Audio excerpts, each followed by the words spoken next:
Welcome to study गो जीनत। आज इस video में हम डिस्कस करेंगे स्टेट एंड लॉ का जो कॉन्सेप्ट दिया गया है ज्यूरिस्प्रूडेंस में, वो सारा का सारा, और जो आज के वीडियो में डिस्कस किया जाने वाला है उसकी पूरी जो लिस्ट है वो हमने डिस्क्रिप्शन में दे दी, एक बार आप चेक कर लेना। तो अब यहाँ पर बेसिकली जो सवाल आपके इन टॉपिक से बनते हैं, किस तरह के सवाल आपके आ सकते हैं, जैसे कि पूछ लेंगे कि लॉ एंड स्टेट को डिफाइन करते हुए लॉ एंड स्टेट के बीच में जो रिलेशनशिप है उसको डिस्कस कीजिए। तो बेसिकली जो हमारी ज्यूरिस्प्रूडेंस की सीरीज है उसमें हम सारे के सारे ज्यूरिस्प्रूडेंस के वो टॉपिक डिस्कस करने वाले हैं जो आपके एग्जाम्स में प्री पॉइंट ऑफ व्यू से इंपॉर्टेंट है और मेंस पॉइंट ऑफ व्यू से इंपॉर्टेंट है। इस तरह से डिस्कस किया जाएगा कि ये वीडियोस जो है वो आपके प्री, मेंस और एलएलबी के एग्जाम्स में भी काम आ जाएं।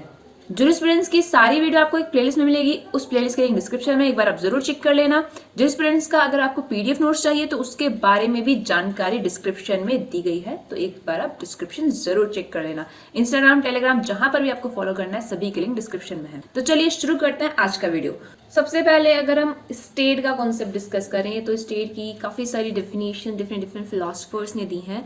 सबसे पहले आते हैं यहाँ पर आपके बेंथम, जिनका स्टेट के बारे में क्या कहना है। उनका ये कहना है कि जब नंबर ऑफ पर्सन, मतलब काफी सारे लोग जो हैं, जिनको हम कह सकते हैं प्रजा, जिनको हम कह सकते हैं सब्जेक्ट, वो किसी नॉन या फिर सर्टेन डिस्क्रिप्शन, किसी पर्टिकुलर टेरिटरी में किसी पर्सन या फिर बॉडी ऑफ पर्सन, जिनको हम कह सकते हैं सोवरेन, इनकी ओबीडियंस का पालन करने की हैबिट में होते हैं। यानी कि जब अ नंबर ऑफ पर्सन किसी पर्सन या फिर किसी बॉडी ऑफ पर्सन की ओबीडियंस का पालन करने की हैबिट में होते हैं, तब हम उनको कहते हैं कि ये किस अवस्था में है, ये पॉलिटिकल सोसाइटी को कॉन्स्टिट्यूट कर रहे हैं, मतलब ये एक तरह की पॉलिटिकल सोसाइटी का निर्माण कर रहे हैं, जिसको ही क्या कहा गया बेंथम के द्वारा, स्टेट कहा गया। नेक्स्ट, स्टेट की डेफिनेशन दी है सामंड ने। सामंड ये कहते हैं स्टेट के बारे में कि स्टेट क्या है, एक मैन की सोसाइटी है जो कि स्टैब्लिश की गई है किसी डिटरमिन्ड टेरिटरी के अंदर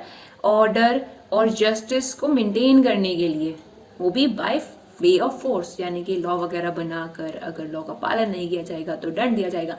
तो इस तरह से बाय वे ऑफ फोर्स क्या किया गया है, किसी पर्टिकुलर डिटरमिन्ड टेरिटरी के अंदर for the maintenance of order and justice, कोई पर्टिकुलर सोसाइटी है मैन की जो स्टैब्लिश की गई है, जिसको हम क्या कहते हैं, स्टेट कहते हैं in the language of Salmond. Salmond का और ये भी कहना है कि स्टेट क्या है, एक एसोसिएशन है ह्यूमन बींग्स की जो कि स्टैब्लिश की गई है सर्टेन एंड्स को सर्टेन मीन्स से अटेन करने के लिए, अचीव करने के लिए।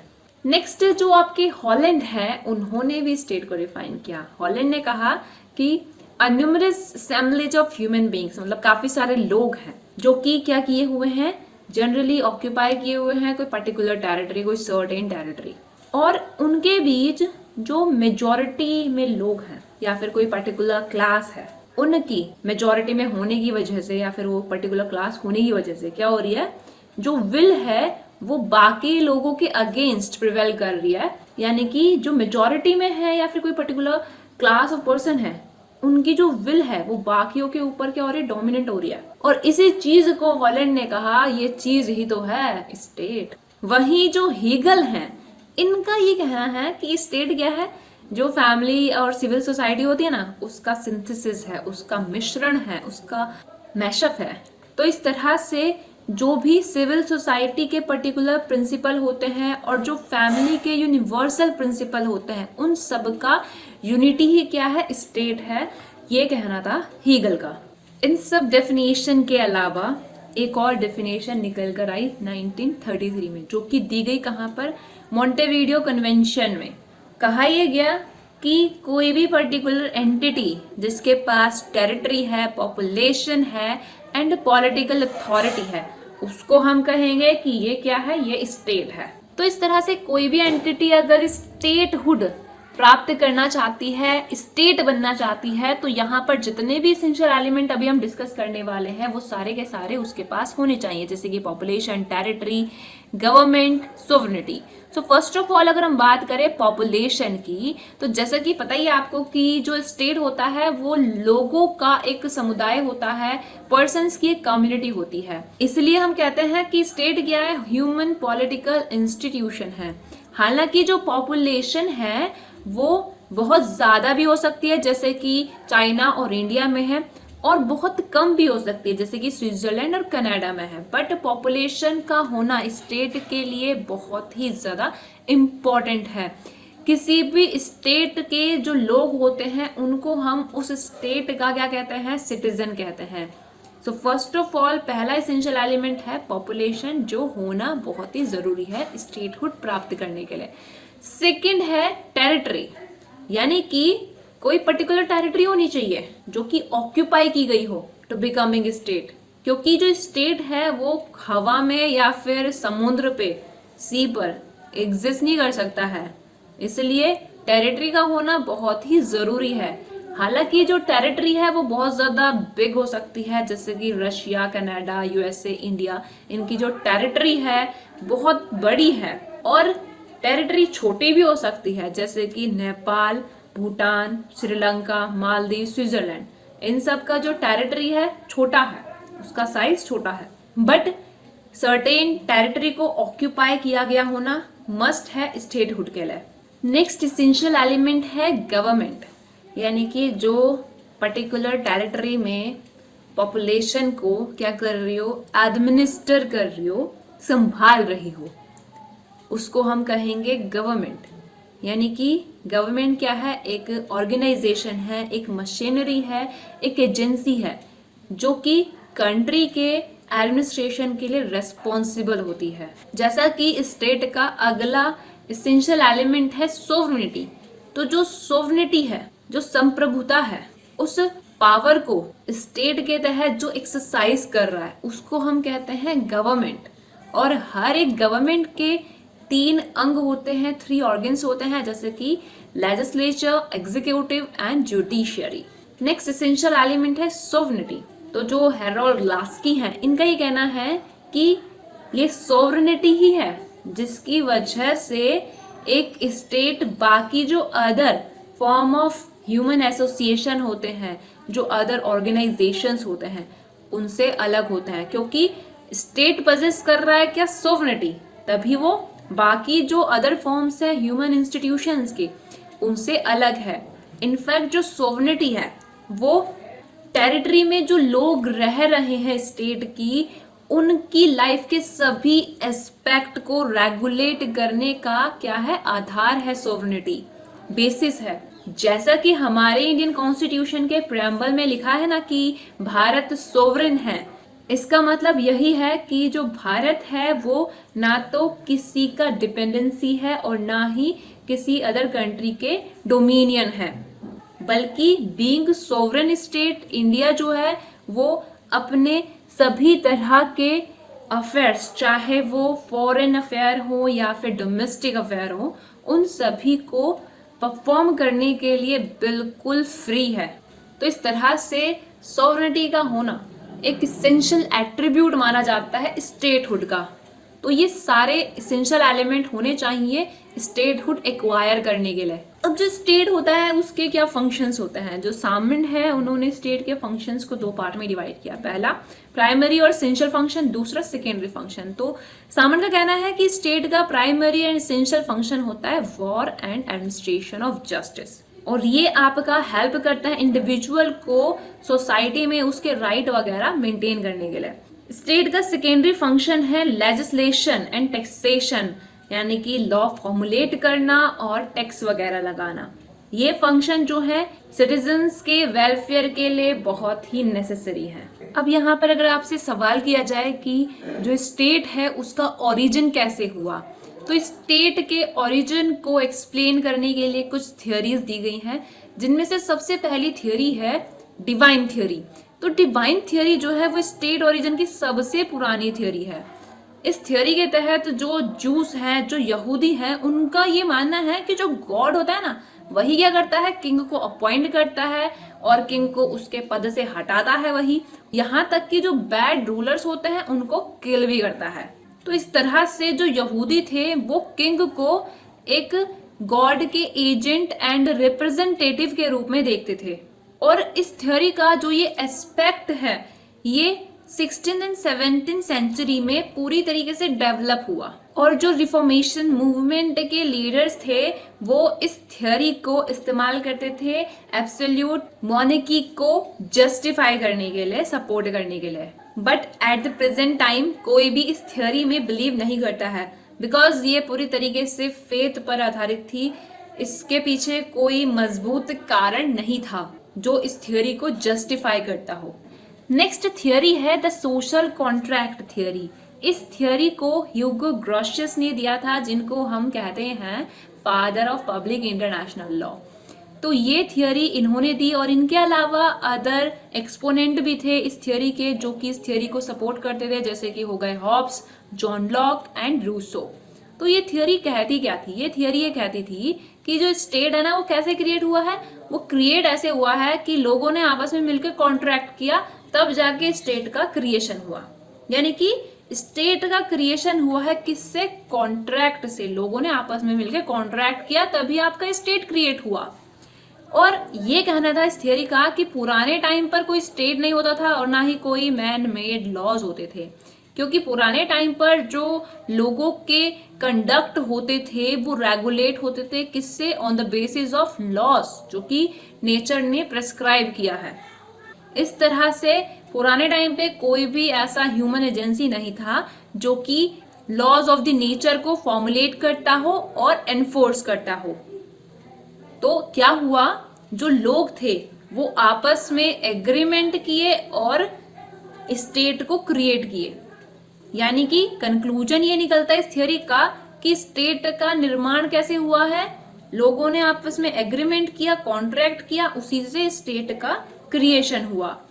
और कुछ लाइन जो है इन सभी समर्थकों ने इस थ्योरी के कंटेक्स्ट में दी, जैसे कि जो हॉब्स है उनका कहना है कि जो मैन है वो बाय नेचर सेल्फिश होता है। जॉन लॉक कहते हैं कि जो मैन है वो बाय नेचर सोशल होता है। और जो रूसो हैं वो ये कहते हैं कि जो ह्यूमन नेचर है वो दो एलिमेंट से मिलकर बना होता है। एक हो गया सेल्फ प्रिजर्वेशन और दूसरा हो गया सिंपैथी फॉर अदर्स।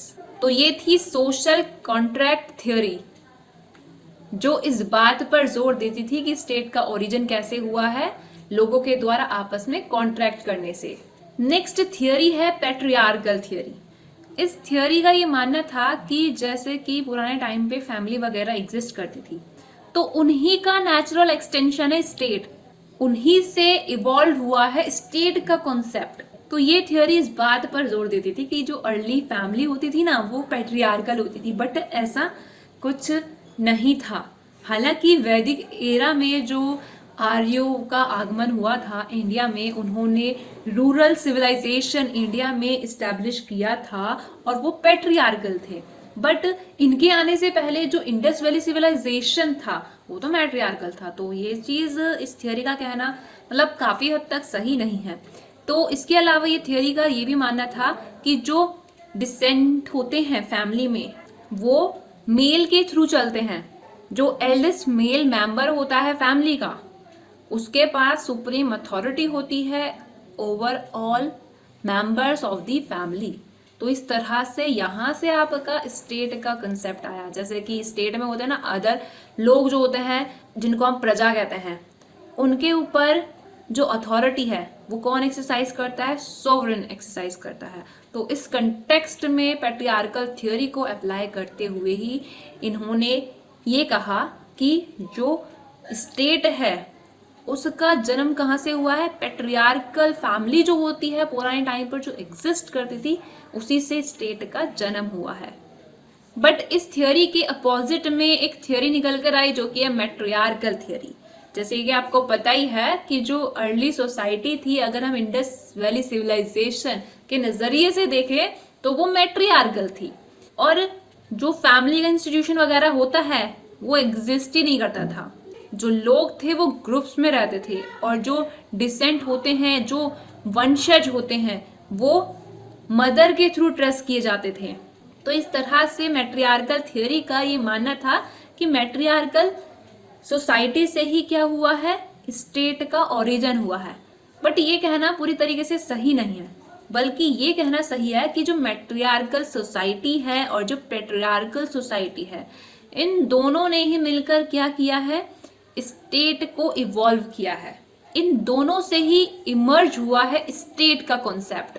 बट जो लास्ट थियोरी है जिसको हम कहते हैं इवोल्यूशनरी थियोरी, ये क्या कहती है? ये कहती है कि स्टेट कोई इन्वेंशन नहीं है, ना ही कोई क्रिएशन है कि ये बन गया, ऐसा कुछ नहीं है, बल्कि ये ग्रोथ किया है, ये इवॉल्व हुआ है धीरे धीरे करके। जो नॉन हिस्ट्री ऑफ मैन है, जो हिस्टोरिकल बैकग्राउंड है लोगों का, उसी से आपका धीरे धीरे धीरे करके स्टेट का जो कॉन्सेप्ट है वो अस्तित्व में आया है, वो धीरे धीरे करके ग्रो किया है और फाइनली मॉडर्न टाइम में पूरी तरीके से एक कंप्लीट स्टेट की कॉन्सेप्ट में हमारे सामने आया है। तो ये कहना था इवोल्यूशनरी थ्योरी का। तो ये सारी थ्योरीज थी स्टेट के ओरिजिन के बारे में। तो यहाँ पर आपका जो स्टेट का कंसेप्ट है वो होता है खत्म। अब हम डिस्कस करेंगे लॉ का कॉन्सेप्ट, उसके बाद हम स्टेट और लॉ के बीच में क्या रिलेशन है वो भी डिस्कस करेंगे। तो सबसे पहले अगर हम बात करें लॉ की डेफिनेशन की, तो जैसे कि कई तरह के लोग हैं, सबका लॉ के बारे में अलग अलग दृष्टिकोण है। अगर मैं आपसे पूछ लूं कि लॉ क्या है तो आप कुछ बताएंगे, मैं अगर खुद बताऊं तो मैं कुछ बताऊंगी। तो यानी कि हर किसी का किसी भी चीज को बताने का ना नजरिया अलग अलग होता है। तो इसलिए जो लॉ है उसकी काफी सारी डेफिनेशंस हैं, क्योंकि अलग अलग लोगों ने लॉ को अलग अलग तरह से डिफाइन किया है। जैसे कि सबसे पहले आते हैं एरिस्टोटल, जिन्होंने हर जगह अपनी टांग अड़ाई है। चाहे साइंस के सब्जेक्ट ले लो, चाहे आर्ट साइड के सब्जेक्ट ले लो, सब जगह एरिस्टोटल का नाम आपको देखने को मिलेगा। तो एरिस्टोटल का कहना है कि लॉ क्या है? Law is the reason free from all passion. ये जो लाइन है ना, ये आप रट लो, दिमाग में बसा लो इसको, क्योंकि ये अक्सर आपके प्री एग्जाम में पूछ लिया जाता है कि ये किसने कहा है। वहीं अगर हम बात करें ग्रे की, तो ग्रे ने कहा है कि लॉ तो वो है जो जज ने डिक्लेयर कर दिया। जो जजेस क्या करते हैं? डिक्लेयर करते हैं, वही क्या होता है? लॉ होता है। वहीं अगर हम बात करें जेरोम फ्रैंक की, तो इन्होंने बहुत ही फ्रैंक बात कही, मतलब बहुत ही मजेदार बात कही। इस तरह से आप इसको याद कर सकते हैं। इन्होंने क्या कहा? इन्होंने कहा कि लॉ तो अनसर्टेन है। यानी कि कहने का मतलब ये है कि हम ऐसे नहीं कर सकते हैं कि लॉ को किसी पर्टिकुलर डेफिनेशन में बांध के रख दे, क्योंकि लॉ तो अनसर्टेन है, अनिश्चित है लॉ। लेकिन अगर कोई ये कहता है कि लॉ सर्टेन है, तो भाई ये लीगल मिथ है, ये वहम है, लीगल वहम। तो इस तरह से इन्होंने बहुत प्यारी बात कही कि लॉ इज अनसर्टेन है और certainty of law legal myth है।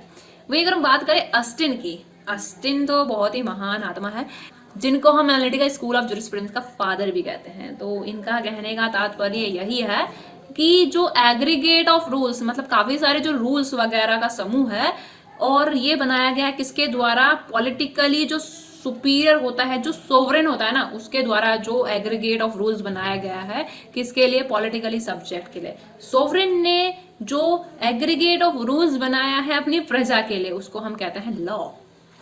समझे ना?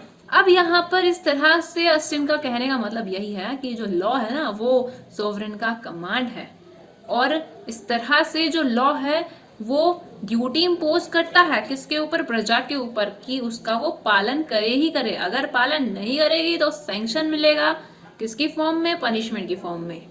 तो ये कहते हैं अस्टिन। नेक्स्ट आते हैं केल्सन, जिन्होंने प्योर थ्योरी ऑफ लॉ दिया है और जो अक्सर एग्जाम में पूछी जाती है। तो जो केल्सन है, इनका ये कहना है कि जो आपका लॉ होता है ना, वो एक नॉर्मेटिव साइंस होता है, और इस तरह से जो लॉ है वो डीसाइकोलॉजाइज्ड कमांड है। तो ये टैगलाइन पूरी की पूरी याद कर लेना, एग्जाम में पूछी जाती है कि किसने कहा ये।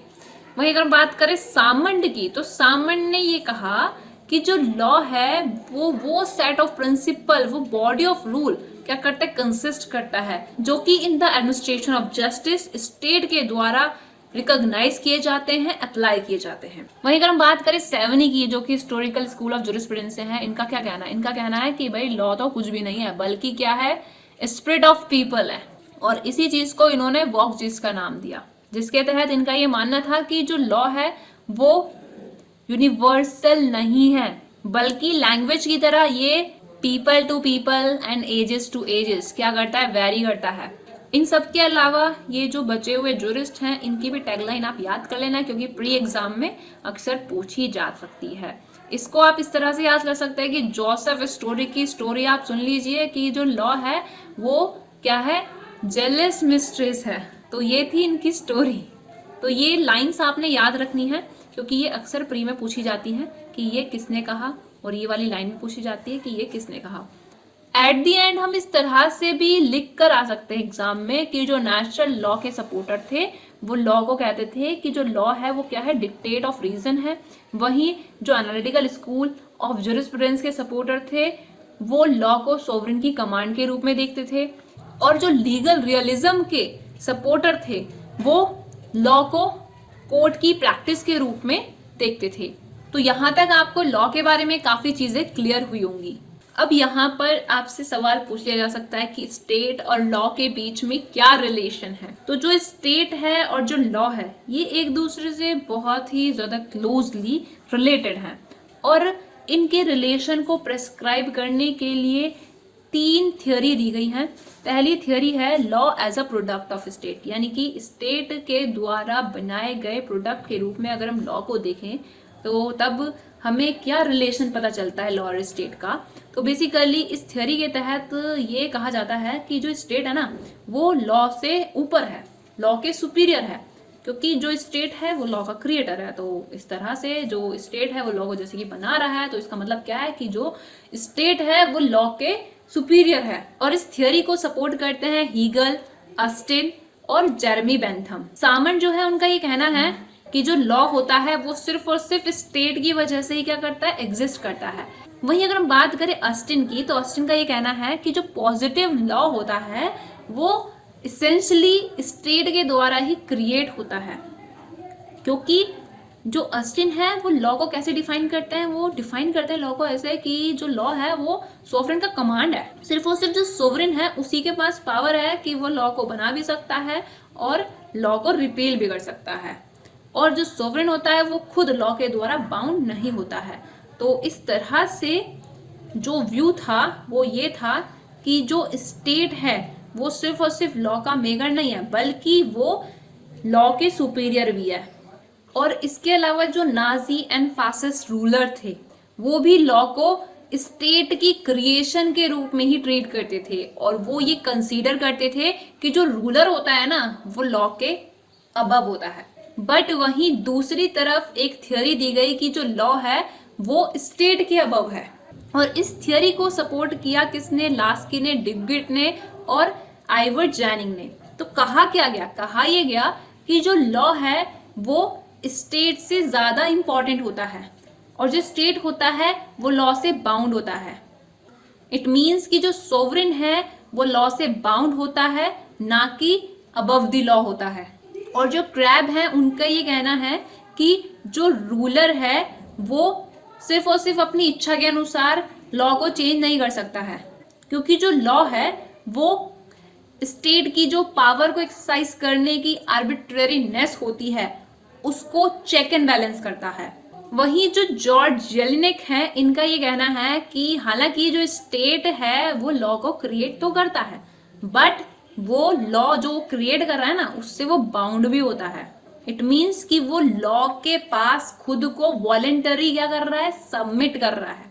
और इस चीज को ही जो जॉर्ज जेलिनेक है इन्होंने कहा थियोरी ऑफ ऑटो लिमिटेशन, यानी कि खुद को लॉ के द्वारा खुद ही क्या करना, बाउंड करना। और ये जो आपकी थियोरी ऑफ ऑटो लिमिटेशन है ये इंटरनेशनल लॉ के जो बेसिस को बताने वाली काफी सारी थियोरीज हैं उनमें से एक है, और ये किसने दी है, ये दी है जॉर्ज जेलिनेक ने।